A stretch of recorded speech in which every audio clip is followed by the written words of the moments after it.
This video is for the Reasonable Accommodations at Certificate Examinations for 2023. The webinar you're about to watch was recorded in October of 2021. However, in relation to supporting young people with dyslexia specifically, the accommodation criteria is the same as before.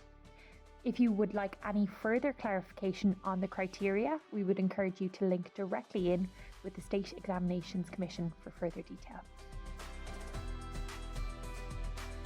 Welcome everyone to our information webinar on the Reasonable Accommodations and Certificate Examinations, or RACE as they're better known.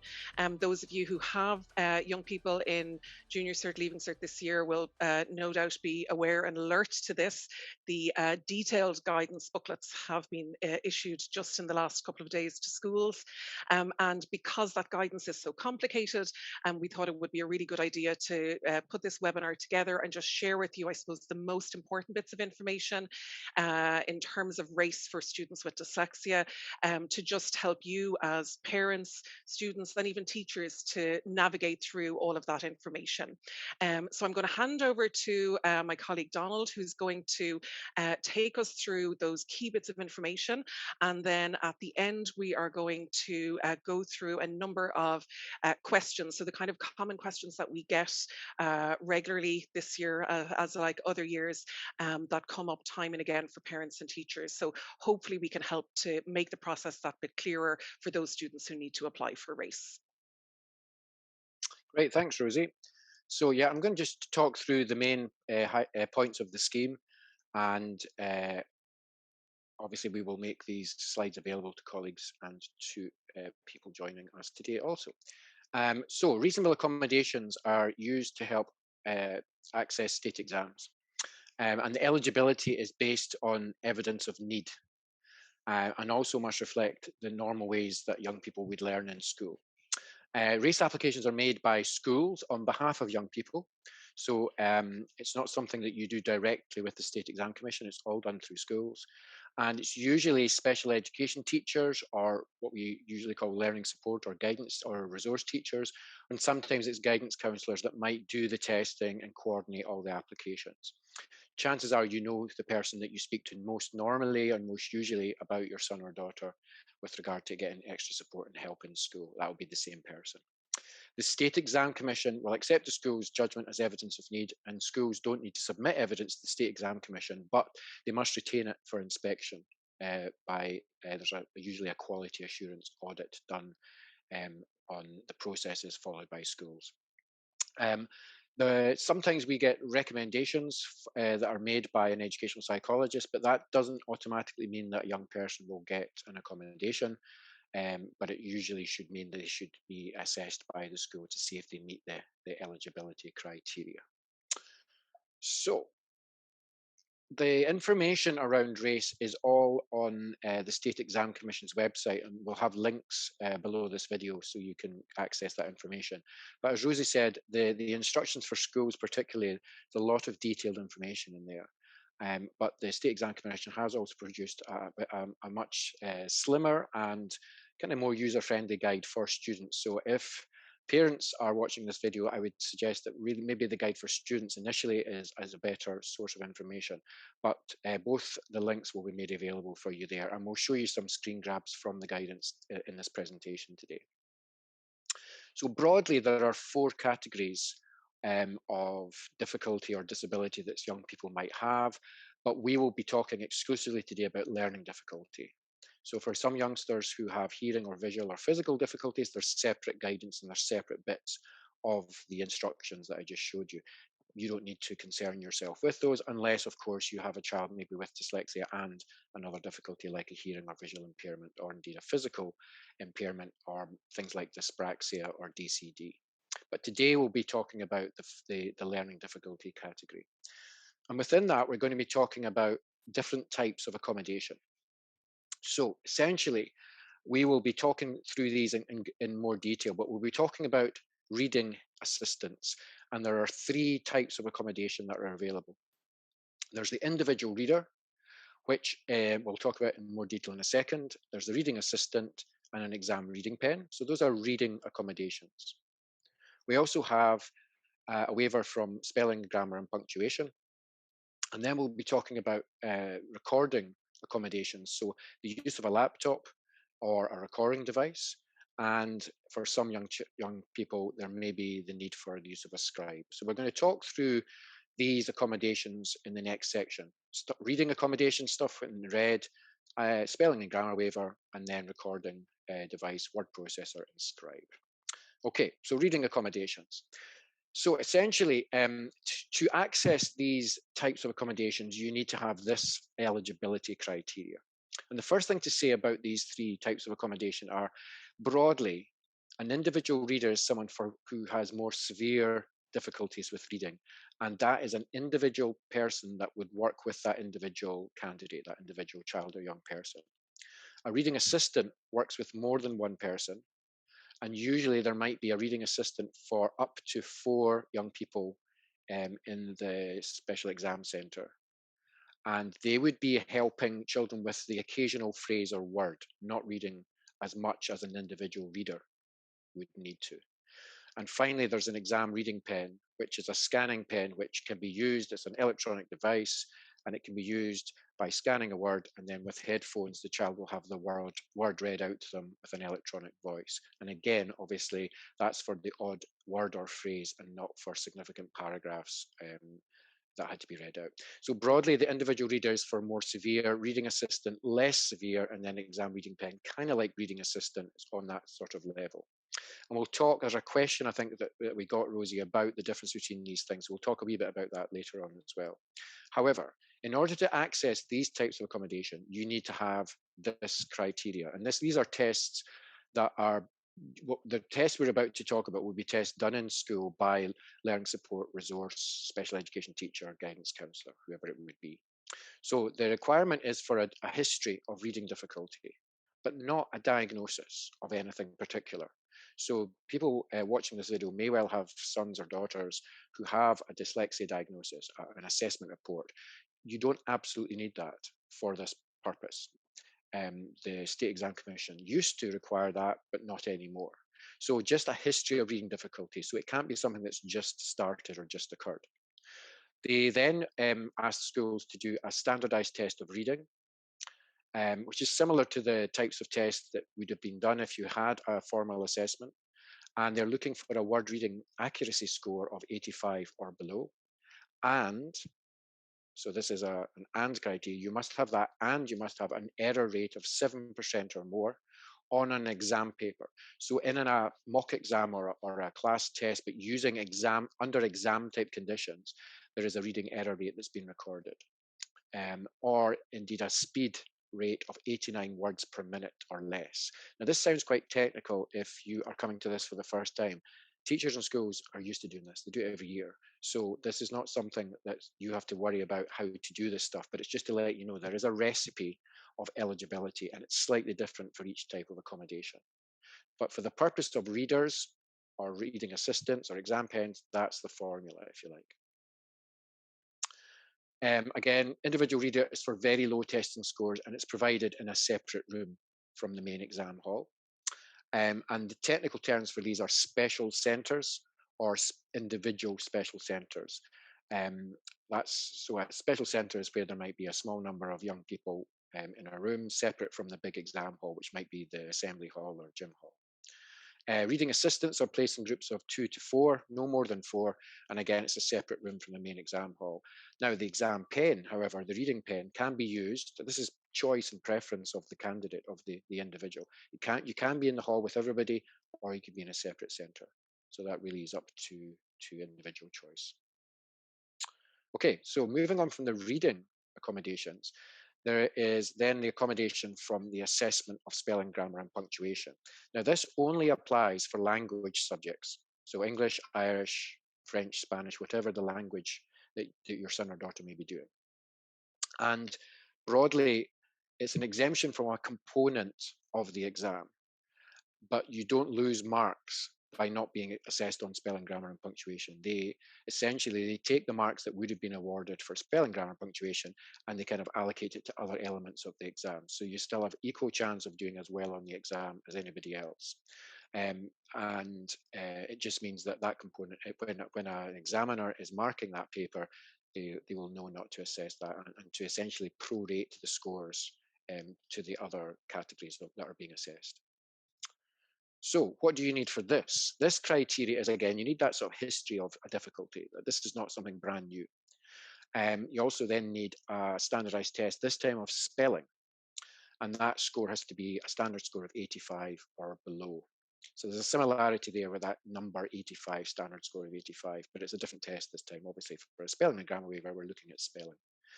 They also have to have, again, it's an and criteria, so you must have all three elements, an error rate of 8% or more in a sample of work done under exam conditions. So again, it's trying to mimic the conditions that the young person will be working under in the exam.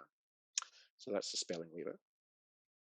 And then the third broad type of accommodation is when recording, and they use the term word processor or recording device, but obviously that's a laptop, or it used to be tape recorders back in the day. Now it would be a digital audio device, like a dictaphone type of device.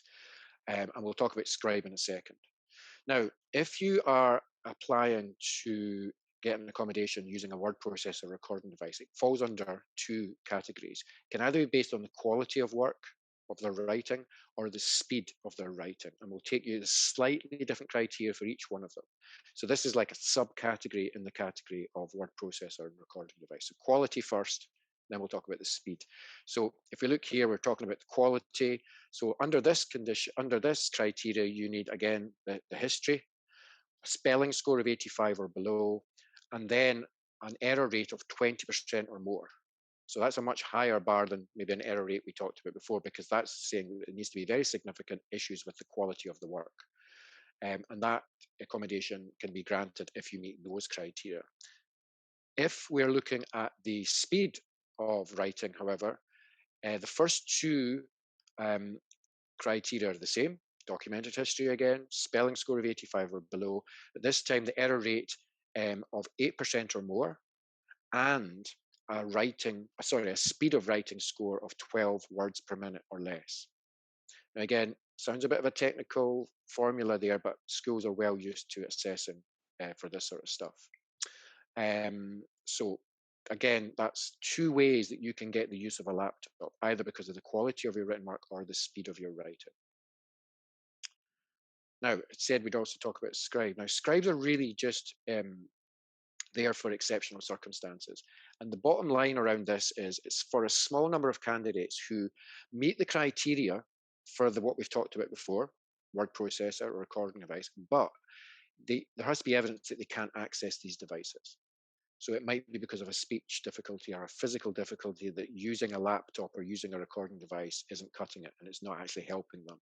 Or it may be that using a word processor or recording device isn't fit for purpose because the subject is maths, and it may require graph paper or it may require a set square, and you're not able to evidence your ability by using a word processor. So it could be you get a scribe, which is a physical human being who would then write down things on your behalf. But essentially, it's not something that's it's not as common as maybe people might think, because you have to show evidence that it's not something that can be accommodated with either a laptop or a dictaphone. So that's the scribe. So just to go, I'm going to jump back and just talk about all we've covered, just to try to recap that a little bit here. Okay, so we talked about readers, which is 3 types of reader. We've talked about spelling and grammar waiver in language subjects. We've talked about laptop and dictaphone for 2 reasons, either for the speed of writing or for the quality of writing, and we've talked about a scribe. Okay, so I'm going to zoom back where we were and then move on to just a few other points before we take some questions. Now, not too long ago, actually, it used to be the case, I think it was before 2017, it used to be the case that if you were assessed for accommodations for junior cycle, you had to do the same thing again for leaving certificate. But now there is a process called reactivation, which is terrific and very common sense, actually. But it's basically saying if you get something for the junior cycle exams, it will be automatically provided for you if the problem still exists. If your need hasn't changed, the school can put that in place, and there is no compulsion for schools to reassess. That's a quote directly from the National Educational Psychology Services webinar, which I'll reference in a second as well.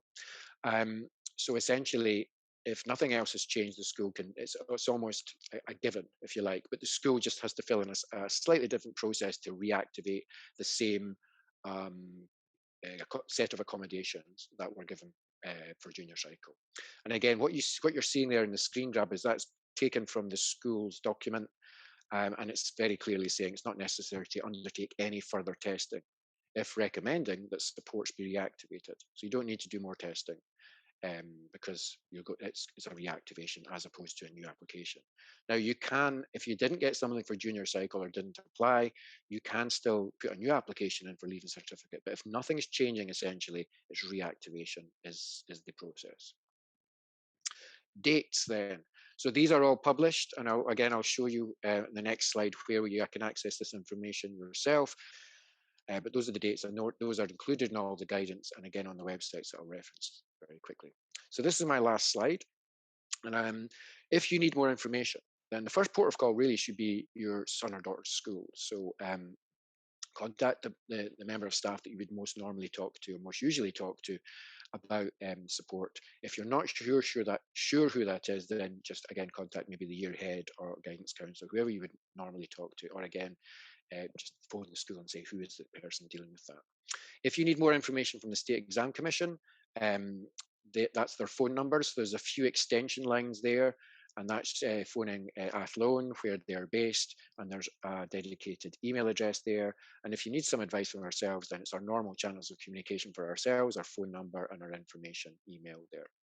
The website of the State Exam Commission has all the guidance on it, and if you can see a couple of screen grabs there, you'll see that they have instructions for schools here, the guide for students, which is the slightly more plain English, and then there's different types of application form which schools will be completing, and there's a section for parents to sign off on. And then we have a couple of other policy, they're called circulars. These are things that come from either the Department of Education or from the State Exam Commission. And then there's also a NEPS webinar, which is a handy, similar to this, produced by colleagues in the National Educational Psychology Service. It's actually designed for schools, that one, and it just covers similar ground to what we've covered, but it's the intended audience is teachers and schools who may be just refreshing their understanding of how the scheme works. So that's us. Rosie will probably put all those hot links underneath the video when we're circulating it, so people can access it. Yeah. Just to make it easier for everyone. Thanks, Donald. That was a great run through all of those key relevant bits of information and dates and requirements for students with dyslexia. So this is a topic that, it comes up a lot, and particularly at this time of the year, we also get lots of queries, around it. So we thought we'd put together some kind of those common questions and just run through some of those now for everyone as well. So hopefully we can answer, just clarify those, the common ones. And as Donald said, look, he's given you the channels there for reaching out for further information, and we'll also have them below this video as well. So I suppose one of the biggest questions that we get is often around, mum or dad is ringing and saying that their kid's school is saying that their child needs to be retested in order to reactivate their accommodations at Leaving Cert. Let's say the student got a spelling and grammar waiver and a reader in their junior cert. I think Donald has outlined that really clearly. You do not need to do new testing for Leaving Cert. It's not necessary, and it's, I suppose, frankly, can be a bit of a waste of time and creating undue stress on students and teachers. So there's absolutely no need to retest if you are just applying for the exact same accommodations that you had at junior cert. I suppose one of the things that maybe is worth remembering, though, is that sometimes there can be a change, or sometimes needs are different. So perhaps maybe sometimes, a student had an accommodation but found it didn't actually work well for them or suit them. So they may be applying for something different for Leaving Cert. Maybe they had a scanning pen or reading assistance at junior cert, but actually the complexity, the higher level of volume for Leaving Cert reading is such that actually now they're looking to apply for an individual reader.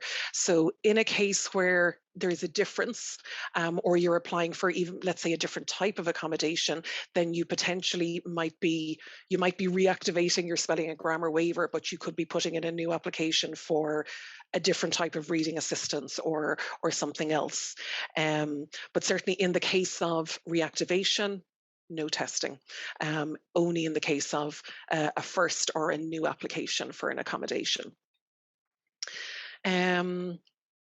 I suppose another one that comes up quite a bit then as well, Donald, would be around where there's a disagreement or differing opinions perhaps between a school and a parent and a student in terms of what's being applied for. Yes. And I suppose particularly maybe around the reading one, where there's those different levels of it. Okay, so is it a reading pen? Is it reading assistance, or is it an individual reader? And obviously, people can have different opinions on the level of need for an individual pupil. I suppose our advice generally with all things would be, I suppose, talk to the school first in this case and try and negotiate. Why are they steering and saying they feel it is reading pen? Why? And if you feel it's a higher level of assistance, I suppose really it is around advocating as a parent for your child and making the case for what you're looking for. That won't always get you where you want, though, I suppose, as well. So thankfully, there are some processes built into the system with the SEC. So the SEC have a referral service that you can go to. Those details are available on their website and in the guidance as well, with the links below. And I suppose that's a way where you can go to a third party and get them to look at, I suppose, the opinion of the parent and the student, to look at the information that the school are putting in and make a determination on what's deemed to be appropriate. Yeah, and that's normally schools that kind of make that referral to that service. But obviously, parents' views are represented, or indeed are you can separately, contact them and say, look, this is our view on that. Yeah. Absolutely. And I suppose, it's also worth saying that there is also an appeals process as well, again, which is done through the SEC, but that there is another process. If you have been, if you're not getting the accommodation and you feel that you want to take that further, then the appeals process through the SEC would be the next step, and they bring together an independent panel to review any of those appeals that come in. They do tend to be a little bit technical and looking at, did the school apply the guidance in the way that they're meant to apply the guidance? But certainly, if you really feel strongly and you feel that it hasn't, it didn't go the way that you think it should have gone, or that there was, something was missing in the process and it wasn't correct, then obviously you do have that route. Beyond that appeals process, then really your next avenue after that would be the ombudsman for children in the case of students who are under 18, or the regular ombudsman for grown-ups in the case of students who are over 18. I'm sure the ombudsman may or may not like me referring to him as the ombudsman for grown-ups, but anyhow. The other thing to say about that referral service, that initial stage of when the school might want to just contact the State Exam Commission, it doesn't have to be in cases where there's disagreement. If they're just seeking further information or advice, then schools can approach the State Exam Commission in that regard as well, which is a great service, because obviously children and young people are unique, and the guidance is detailed and has evolved over the years to try to cater for a range of needs. But if there's a particular question or uncertainty, then that referral and advisory services available for advice. It doesn't have to be when there's a disagreement. So there's a lot of actually stages where you can seek further information, advice, or indeed appeal decisions. Yeah. Absolutely. Yeah, I've got one here, Rosie, which it's saying here, what scores do I require to get a spelling waiver, and when will my son be tested? The school hasn't told me. Okay. Well, I'd love to be able to tell you the when, but really that very much depends on your school. So I suppose, look, as Donald said earlier, I think it's best to talk to, your usual point of contact in the school, be that your year head, or if your child is linked in with a special ed teacher or the guidance counsellor, to see who is the appropriate person in the school who is dealing with processing the applications for race, and to just find out from them what the plans are, what the timeline is, the deadlines. Donald, you went through them for race. Those deadlines set by race are pretty nailed down. So I suppose if you haven't heard from your school already, then reach out to them and try and clarify that. Because yeah, obviously it's critical that they do that soon in terms of getting in on time. And the actual scores, one of the slides specified that recipe, if you like. So Yeah. that's one thing too. And again, schools will be used to this because it's those scores are, and nothing has, I don't know if we said this at the start, but nothing has fundamentally, or nothing has really changed since last year in terms of how those scores and rules work. So it's going to be familiar to schools. Yeah, that's true. In Yeah. fact, they haven't changed for a couple of years. Those kind of eligibility criteria, standard scores, error rates, etc. Those levels have been pretty static for the last number of years. So that's not new. Some of the other aspects of the processes and the deadlines and the different forms, etc., are maybe a little bit different. But yeah. Here's an interesting question, Donald. Because of obviously the changes in the junior cycle model with much more continuous assessment, I suppose one of the things we sometimes get asked is how does that change, or more inclusion of continuous assessment impact on race in junior cert exams? Mm. So I would say it probably doesn't change very much in terms of the exam and the accommodations. Um, but there's a sort of rule of thumb that if you're getting some, if your normal way of working is to use a laptop for extended writing, in school normally for homework for assignments, then if you're doing any of the continuous based assessment, then of course, or classroom based assessment, then of course you should have the same type of accommodation provided with that and with the formal state exam, the junior cycle exam. So it doesn't change fundamentally that. But the other thing is, if you are using a laptop in an exam, you've got to be comfortable and familiar with it to get the real benefit from it. So it's trying to just get a wee bit of continuity between what normally happens in school, what happens in class tests and continuous assessment, and what happens in the final exam. There should be, I think the phrase is used in the guide, no surprises. I think the NEPS webinar uses that phrase. Shouldn't be surprises because it should be a normal way of working. However, that's best scenario. Sometimes something isn't provided in a regular day, but is maybe needed in the high stake exam at the end, so that can be applied for. But no, that change in the junior cycle model isn't fundamentally changing how the scheme works for the junior cycle exams. Absolutely. I I think got that's one. I was going to say, I just think that's an interesting point, that thing of the normal means of communication, because I think one of the challenges that comes up a lot when we talk to parents and teachers is sometimes schools are afraid of students getting used to certain accommodations because they don't know if they will be getting them until junior cert year or down the line.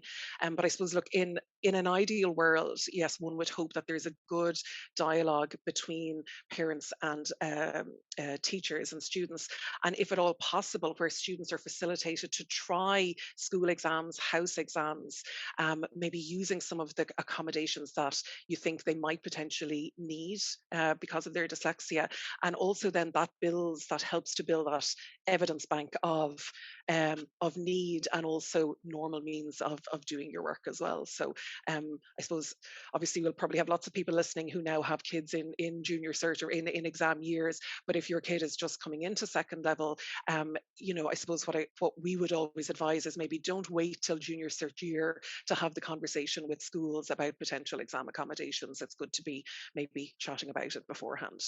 Yeah, sounds good. I have a question here. The instruction booklets, I think someone has maybe looked at the instructions for schools and maybe for students. Is it very, very detailed? Is there a quick guide? Yes, so I suppose the quick guide is the student guide, and you included the link for that there in your presentation, Donald. I suppose we would hope we'll have our a copy of these slides available as well, this video, the NEPS webinar that you mentioned as well, Donald. So there are various abbreviated versions where you can, without having to wade through, and I suppose we always think particularly of perhaps the dyslexic parents of dyslexic students faced with, huge written text heavy documents that can be tough to get through, and with technical language as well, that's there. So yeah, there's a number of those, and again, we'll have links to all of those below this video. Another common one we get, and I suppose this is a perfect question for you, Donald, as an educational psychologist of much experience. Is an up-to-date educational psychology assessment required? For the purpose of race, no, it's not. And indeed, a diagnosis of dyslexia or an assessment for dyslexia isn't actually required either. The broad category, if you remember those four categories, there was visual and hearing and physical, but the broad category is learning difficulty. So you do not need to have a professional report saying a child is dyslexic. You might need that or want that for other things, but for the purpose of race, you don't require it. And you certainly don't need an up-to-date one. There are some other things around where you need a professional assessment or evidence, and sometimes that needs to be within a certain time period. But for the purpose of race, no, the testing is done by the school, and you don't require any evidence. Now, if you have that evidence, that obviously that's going to guide your thinking around this, but it's not required and it's not part of the application process. No. Mhm. Okay, great, thank you. And yeah, now the next question, I suppose, that comes up a lot is very much linked with what you just said there. Those other processes and other routes that you might potentially need something for. Mm. So you obviously, I suppose DARE is the one most closely associated, particularly with our senior cycle leaving cert students. So DARE is the disability access route to education for third level colleges, which, well, certainly most of our third level colleges in Ireland are part of that process. And essentially, it's an alternative route which recognises that the traditional leaving cert is not always inclusive for students who have dyslexia or a whole range of other disabilities. So it's an avenue where students can apply and potentially get places on course at a slight points reduction. So Donald, what would be, or what is there, or are there any crossovers or Mm. linkages between, I suppose, the race criteria deadlines and what applies for a process like DARE? For the sake of simplicity, treat them as two separate processes, because they are separate. They're run by different bodies. The timelines are quite different, but often what they have in common is often young people who might be considered for race are also potentially considered for DARE round about the same time, because it's generally the kind of senior cycle that you'd be applying. But for example, although I said for race you don't need a professional assessment, for DARE you do. DARE has a recipe of what you require, the eligibility criteria. It talks about standard scores and percentiles, but they're different from the ones that schools would apply for race. And the deadlines and the applications are linked to the CAO process, and they are separate from the deadlines that we're talking about here. So whilst we talk about race and DARE because they commonly co-occur around about the same time for young people, the processes, the rules, the bodies overseeing the applications separate. So if you get one, you might not get the other. You might be eligible for both. You might choose to apply to one and not the other. So there's a whole, treat them separate broadly. And we probably do information. There's actually the body that runs DARE has fantastic information sessions and really accessible information around that. But we usually do features about that at the time when it's approaching deadlines or when the schemes are kind of launched. But no, separate. Mm-hmm. They're both Absolutely. four-letter acronyms, and that's about, in many cases that's what they have in common. But no, I would treat them as pretty separate because the rules of them are separate. Are quite different, yeah. I suppose it might be worth just noting that obviously the removal of the requirement for a formal diagnosis and for a psychological assessment is still relatively recent. You know what I mean? It's only it's certainly, I think, probably no more than 5 years. We'll say since that came into play, which was certainly a positive thing and something that we advocated for, because I suppose, look, as we all know, access to assessment is a challenge, and I suppose we want these accommodations should be available based on need, rather than perhaps whether you've been able to or lucky enough or had sufficient resources to access a formal assessment.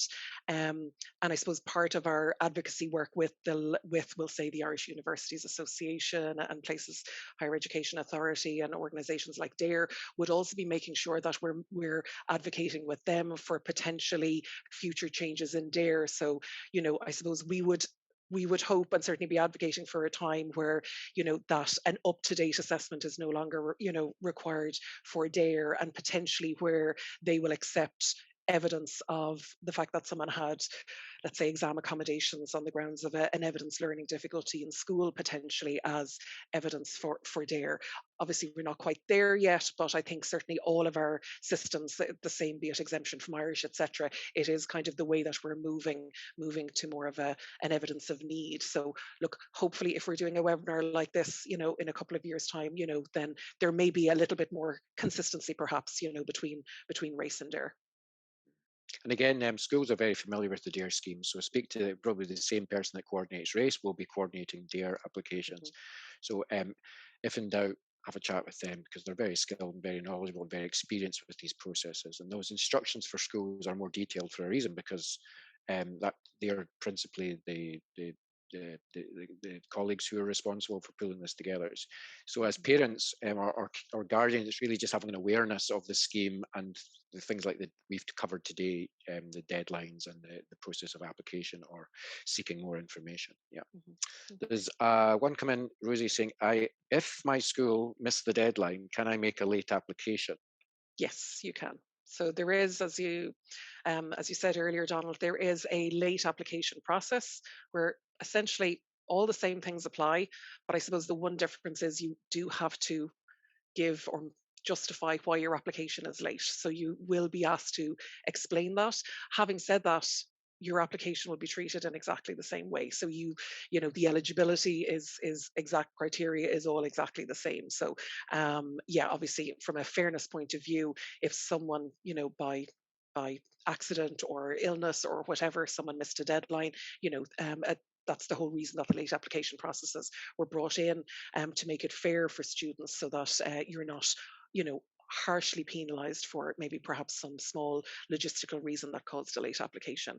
It still happens, I suppose. Look, we would still occasionally have students who's sometimes who are only identified with dyslexia in Leaving Cert year, or perhaps where the full extent and scale of their learning difficulty isn't fully realised, you know, that perhaps they were managing with huge amounts of hard work, but as things got more difficult in terms of, you know, what was asked of them as they progressed through education, suddenly they hit that kind of, you know, critical point where difficulties, you know, just became that bit too much. So, you know, look, it's great that you can make a late application. And I suppose, look, don't, there's always those avenues, be it late application and always those appeal routes as well, you know, right the way on up to the Ombudsman if needs be, you know. Great. As we said, if you have more questions, then there are 3 principal routes to direct those questions to. Again, the school, first and foremost, there's a lot of expertise there, State Exam Commission, or indeed ourselves. And we'll have the links available for you if you need to, for email addresses, websites, and phone numbers. Super. Rosie, I think that would probably conclude our session. Yes, great. Okay, thanks very much. We hope that is a helpful overview for everyone. And I suppose, look, most important, I suppose, look, wishing all of the students well. The exam years are stressful years for the students, but also for the parents and for the teachers who are supporting and working with them. So I suppose we try and play our part in terms of trying to hopefully make that a little bit easier in terms of navigating through things such as race processes.